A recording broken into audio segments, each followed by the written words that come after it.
Out Team USA and the roster because a social media post went out there and it's actually caused some controversy. While I'm like, really? This is controversial? This is the take? And then I saw some of the choices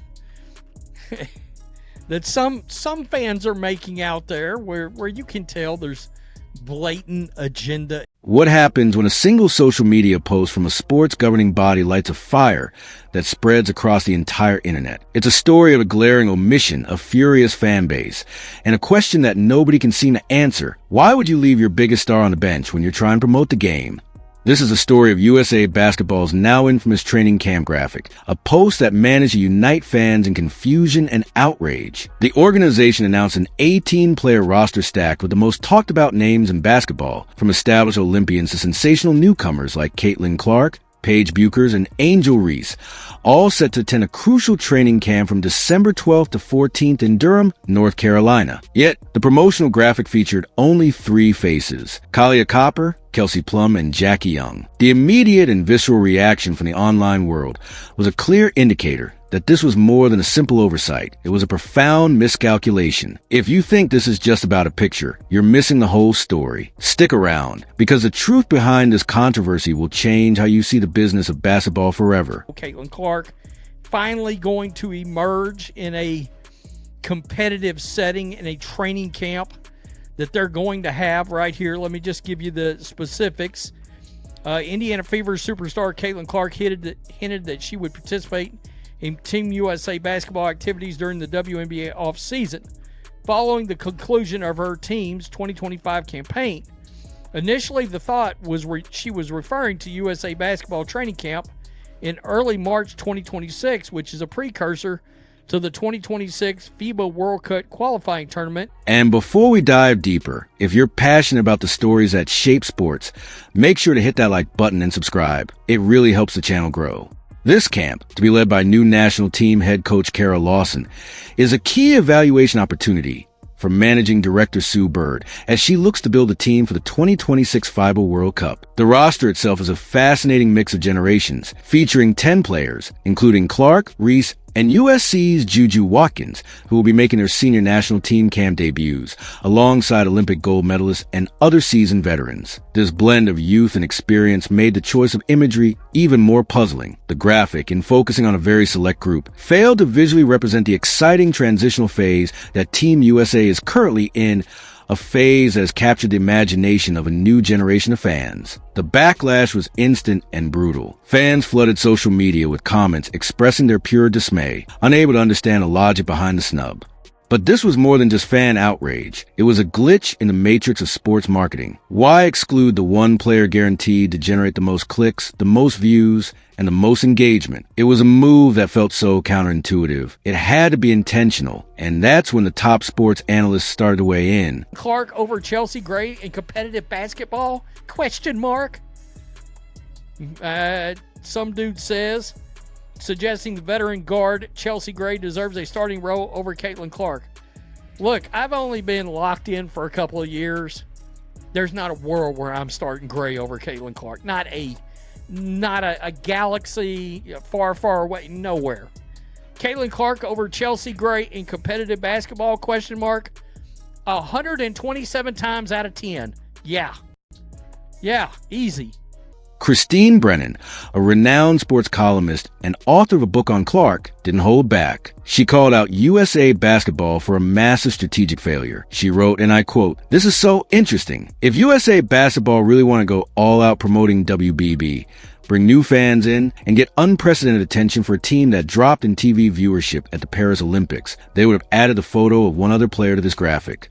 But no, Brennan, with over 40 years of experience covering Olympic sports, pointed out that a national governing body has 2 missions: to win medals, but also to grow the sport. And in this case, she accused USA Basketball of utterly failing at the second part of its mission. Online, the sentiment echoed Brennan's. Fans criticized the move as a failure of marketing 101, with one fan on X starkly pointing out the absurdity of leaving the most popular female athlete on the planet out of the picture. On this team, I don't know how this is even a debate. This post got put up, as a potential, starting five. All right. Caitlin Clark at point guard, Kaylee Copper, Jackie Young, Derica Hamby, and Aaliyah Boston. And then, of course, these are the reserves on the team, right? And, my God, the Paige Becker supporters, of course. And I don't want to throw Angel supporters in this because I've seen a lot of actually put Angel and Caitlin on the court. The digital town square was united in its confusion, seeing the post not as a celebration of champions, but as a deliberate act of exclusion. Now, at this point, you might be wondering if there's a simple explanation. And on the surface, there is. The three players featured on that graphic, Copper, Plum, and Young, all have one thing in common that Caitlin Clark doesn't. They were all members of the U.S. team that won the gold medal at the Paris Olympics. From a traditionalist perspective, it makes sense to highlight your proven champions, your established veterans who have delivered on the world stage. But this is where the story gets complicated, because this isn't the first time Clark's name has been at the center of a Team USA controversy. And I don't want to throw Angel supporters in this because I've seen a lot of actually put Angel and Caitlin on the court at the same time, but somehow this got labeled as rage bait. And I'm not sure how this is controversial, but here we go with some of the dumbass takes that came out of this, right? It's got over 200,000 views on it now. Paige, okay. Young, Copper, Cameron Brent, really? After being injured like that? Remember the 2024 Paris Olympics? One of the biggest stories leading up to the games wasn't just about who made the team. It was about who was left off. Caitlin Clark, the #1 draft pick and a national phenomenon, was not on the roster. That decision sparked outrage from her legions of new fans, with some even calling for a boycott of the Olympic basketball contests. This created a dangerous dynamic, where supporting a single player was somehow positioned in opposition to supporting the entire team. It highlighted a major downside of the so-called Caitlin Clark effect, the risk of a fan base that rallies behind one athlete to the exclusion of all the other incredible talent in the league. That previous controversy casts a long shadow, making this latest graphic feel less like an innocent celebration of veterans and more like a continued pattern of reluctance to fully embrace the sport's new reality. There's only one point guard, and she plays in Indiana. Stop it. And then you have the other thing, the do you want to grow women's basketball, the popularity of it or not? And Team USA, and do you want the ratings and all that other stuff? And Caitlin Clark's obviously going to bring all of that, right? And you can't use this as an excuse. I mean, there was word out there that the committee, when they left her off the 2024 team, were scared to put her on the team because if she didn't play enough, they didn't want to have to hear about it. Well, but the argument that this training camp graphic is just about honoring past Olympic achievements doesn't hold up under scrutiny. This camp is about the future, specifically building the team for the 2026 FIBA Women's World Cup. Furthermore, Clark is coming off a season where a groin injury forced her to sit out the majority of the WNBA playoffs. This December training camp marks her highly anticipated return to a competitive setting. If you're trying to build hype for your future team, why would you not feature the player whose return to court is one of the most compelling storylines in all of sports? It's a baffling decision that feels like a missed opportunity of epic proportions. The camp is explicitly an evaluation opportunity for the future, and the roster is filled with young, debutante talent like Juju Watkins, who, it's important to note, will not even participate on the court as she recovers from an ACL injury, but is attending to learn and integrate into the program. Injured and this and that and the other, and I'm not talking about far as the poster goes. I mean, just literally having been put on the team right now, just a question, if Juju is still recovering from an ACL, how can she be part of this? Surely she can't play. Yes, she can attend, but if she takes to the floor, she surely risks serious injury. Well, they all risk injury in playing in this. It is what it is. Now, a lot of people are bringing up people that aren't even in this. I mean, Asia and Stewie. This context makes the decision to spotlight only the established past rather than the promising future even more strategically confusing. They are promoting a camp focus on new talent without visually featuring the most prominent of that new talent. Some have speculated that perhaps Clark's own camp requested a lower profile as she returned from injury, but that theory feels flimsy, a desperate attempt to make sense of a senseless situation. The truth is, this incident fits a pattern that many observers have noted for a while now. There seems to be a reluctance, if not an outright refusal, from some established corners of the basketball world to fully lean into the marketing power of Caitlin Clark. WNBA old guard that's trying to desperately hold on. No. I mean, y'all, I don't know if you old WNBA fans understand this. Y'all are getting voted off the island. That's happening right now. We're yeah. The actual real sports fans have shown up. Peace, you're out.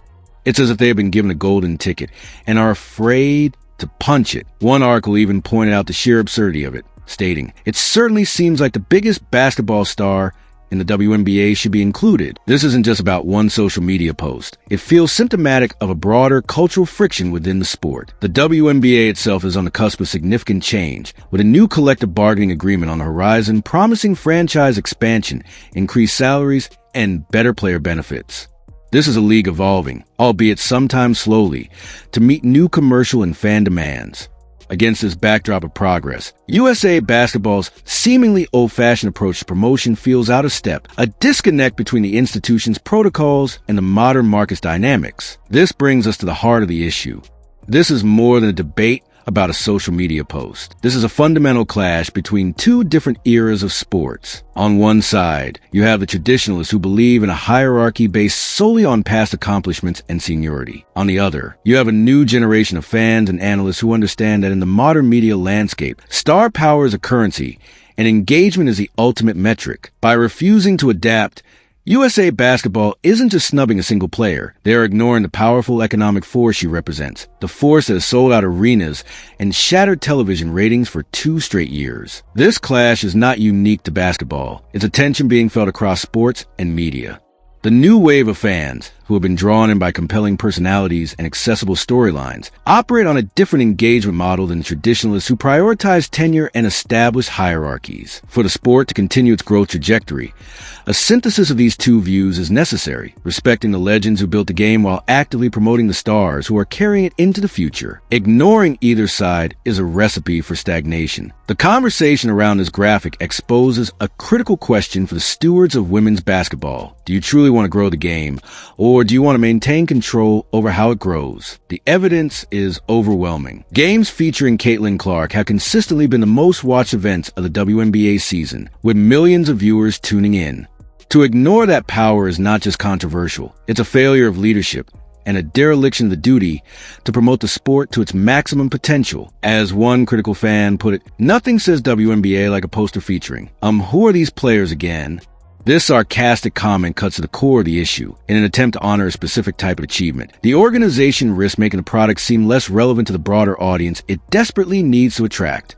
The mission to grow the game requires more than just winning gold medals. It requires winning the attention of a crowded sports marketplace, a battle where marketable stars are the most valuable currency any league or federation can possess. So what's the end game here? The training camp will happen in December, with or without Clark on promotional material, but the stain of this controversy will remain. It tells the new fans, the ones who are buying tickets and driving up ratings, that their interest isn't valued. It tells the superstar, who has done more to elevate the profile of the sport than anyone in a generation, that her presence is somehow conditional. And it tells the world that even when handed a modern marketing miracle, some organizations would rather stick to the old playbook, even if it means losing the game. The long-term risk for USA Basketball is a gradual erosion of credibility and relevance with the next wave of sports fans. If the goal is to build a sustainable, widely popular national team program for the 2026 World Cup and the 2028 Los Angeles Olympics, then aligning marketing and roster-building strategies with the undeniable forces that are currently energizing the sport is not just recommended, it's essential. Failing to do so could see them left behind by the very growth wave they claim to want to ride. This isn't merely a public relations hiccup. It's a strategic inflection point. The decisions made now, in this crucial period of transition, will define the organization's relationship with its audience for the next decade. Will they be seen as a forward-thinking body that successfully bridges a legacy of its past champions with the superstar power of its future? Or will they be perceived as an institution stubbornly clinging to an insular model, one that prioritizes internal hierarchies over external engagement? The financial and cultural stakes are immense. Sponsors and broadcast partners are investing in narratives and reach. By visually sidelining the athlete who provides the largest platform, USA Basketball inadvertently signals to its commercial partners a perplexing lack of confidence in its own most valuable marketable assets. This moment calls for more than just roster selections. It demands a comprehensive strategy that understands a modern sports ecosystem is as much about storytelling and star power as it is about pure athletic merit. The two are not mutually exclusive. In fact, in the 21st century, they are inextricably linked.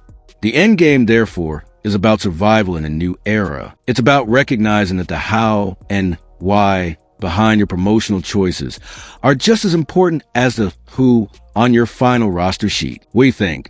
Was USA Basketball right to feature its gold medalists, honoring a tradition of rewarding proven veterans on the world's biggest stage? Or was this a catastrophic marketing blunder, a tone-deaf misstep that ignored the fundamental realities of the current sports landscape and alienated a massive, passionate segment of its potential audience? This is the core of the debate raging online. On one hand, you can argue that respect for the athletes who have sacrificed and achieved the pinnacle of the sport is paramount, and that building team culture means valuing those who have already worn the jersey and delivered under the most intense pressure. On the other hand, you can contend that leadership requires adaptability, and that a promotional graphic for a future-focused evaluation camp is precisely the place to generate excitement by showcasing the new energy entering the program.